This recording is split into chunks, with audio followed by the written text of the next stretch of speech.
Wallpaper. Real life stories. Story 1. My girlfriend and I dated for over 2.5 years. Then she told me she'd fallen out of love and wanted to break up. I tried to win her back. Things turned into a total roller coaster where she'd say we were done and then text me saying she missed me, that it was just habit. We kept sleeping together on and off during all of this. She kept saying it meant nothing, that she just couldn't cut me out of her life cold turkey. Said every time was the last time. Then she called and told me she was pregnant. I proposed on the spot, said let's build a family. She said yes, we're getting married. We both agreed it felt like a sign that we're meant to be together. But there's one secret I will take to my grave and never tell her. I sabotaged the condoms on purpose. I couldn't let her go. Story 2. Next time you think your life is rough, just remember me. I recently quit my job because the pay was garbage and my boss was out of control, and on my last day I told her exactly what I'd been holding back the entire time. Now I can't find anything new. Either the pay doesn't work or the conditions are a deal breaker. I have chronic issues with my back and legs, so physical labor is completely off the table. And honestly, I have zero interest in that anyway.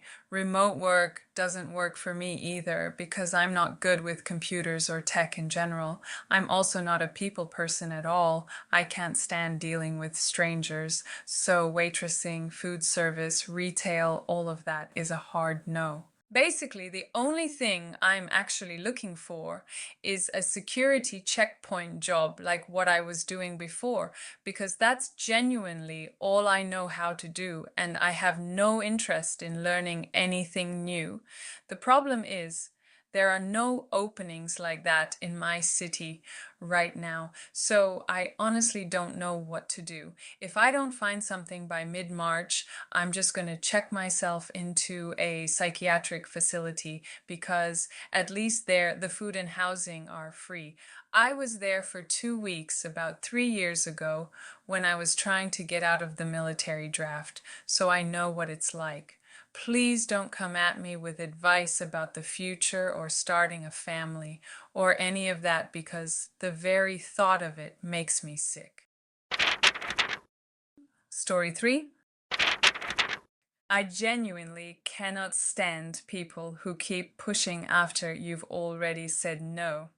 Either I don't know how to say no properly or something.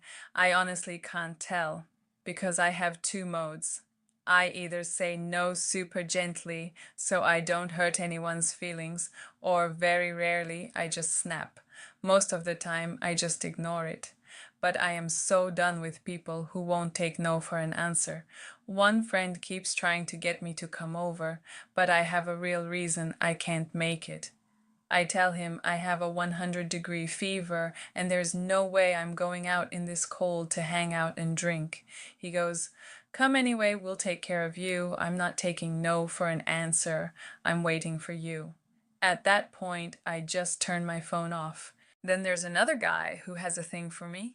He texts me asking me to send him money for the subway because he's broke. And when I ask where his paycheck went since he just got paid 2 days ago, he says he miscalculated. And he keeps asking every single time. I tell him it's 11 p.m. and I'm already in my pajamas and I only have cash at home. He goes, "You can't just walk to an ATM. You'd really let a guy walk to work instead of taking the subway." I just ignore him. I'm too afraid to say what I actually want to say, which is, "You're a 30-year-old man and you don't have subway fare. What is going on with your life?"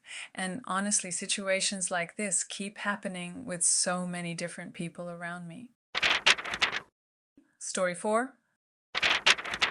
I cannot stand the kids who live above me, and their parents make it even worse. I got so unlucky when this big family moved in upstairs about a year ago. School-age kids, all close in age.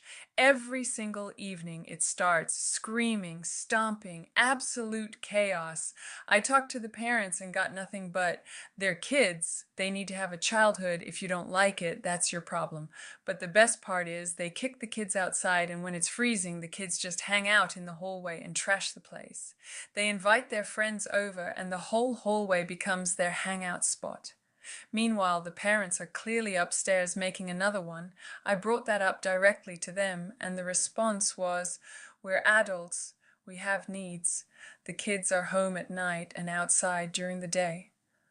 As for the mess in the hallway, they said they pay for cleaning services, so it's not their problem.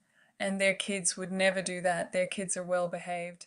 Someone please tell me what to do because I am losing my mind. Story 5. My husband racked up an insane amount of debt and refuses to tell me where the money went. We're talking over $300,000. He managed to hide it for an entire year while pretending to be a successful entrepreneur flipping auto parts. Turns out he has a pile of loans, payday advances, and missed payments stacking up. The most humiliating part is he borrowed money from my dad for the business and promised him a cut of the profits. That money disappeared too. He swears he's not a gambling addict and that he never lost it at the tables, but every day he comes up with a new story about why he needed the loans. One day it was scammers, then someone was threatening him and extorting money, then the business just tanked.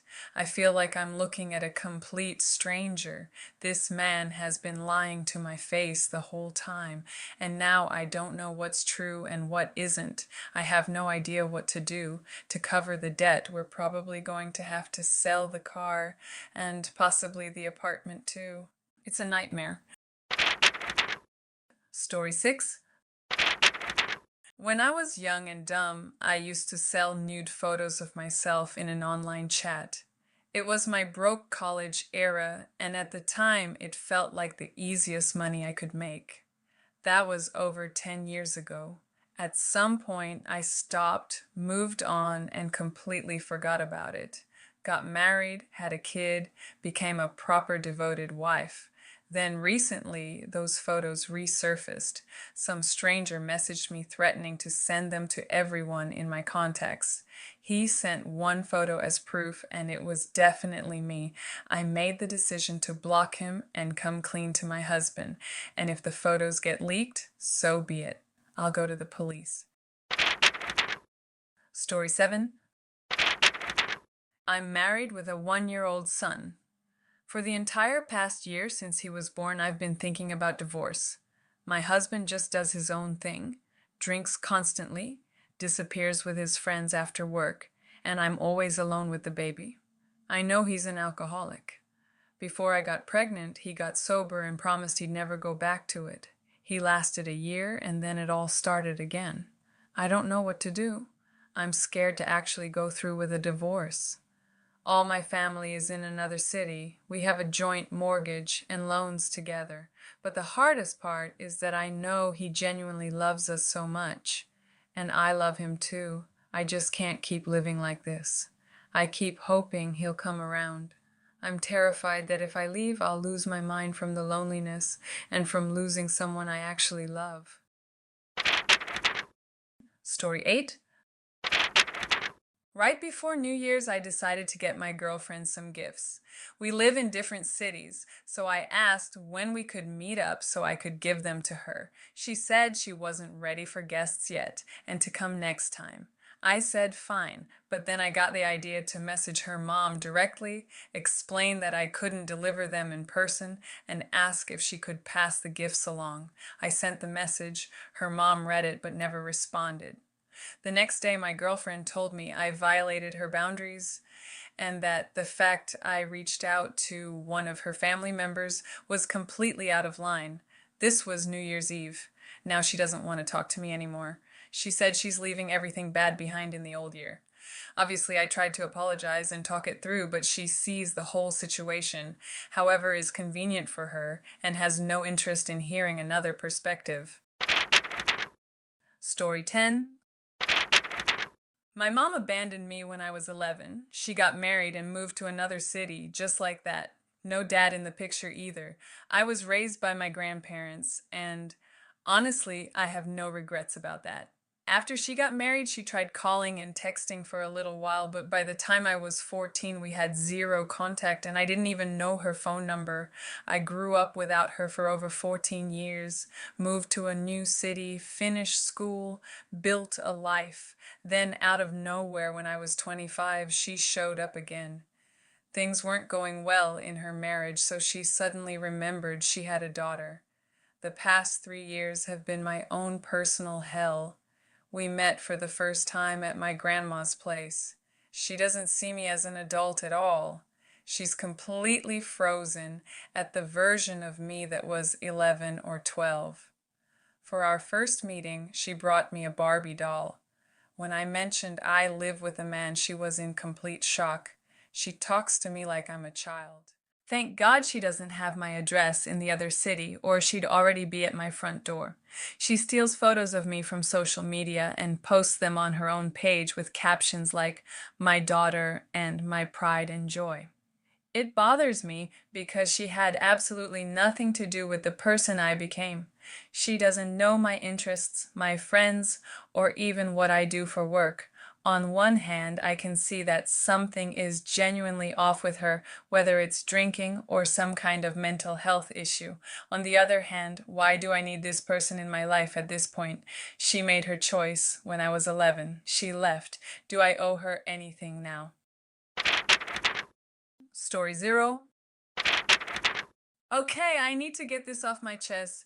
My boyfriend and I are serious. We just moved in together. Everything is great. But one thing is driving me absolutely crazy. He has this girl who's been his best friend since childhood. They grew up together, whatever. They talk constantly, texting, calling all the time. He'll sit right next to me and be on the phone with her for 2 hours straight. On New Year's, she called him 4 times. Fine, she called to say Happy New Year, but then why does she keep calling back just to ask, "What are you guys up to?" We were celebrating his birthday with friends, and he kept disappearing to the balcony to talk to her. It pissed me off so much that we ended up fighting and haven't spoken all day. He genuinely doesn't get why this bothers me and why it hurts. Wallpaper. New stories twice a week. Thanks for watching. If you enjoyed this, consider subscribing and share it with someone close to you.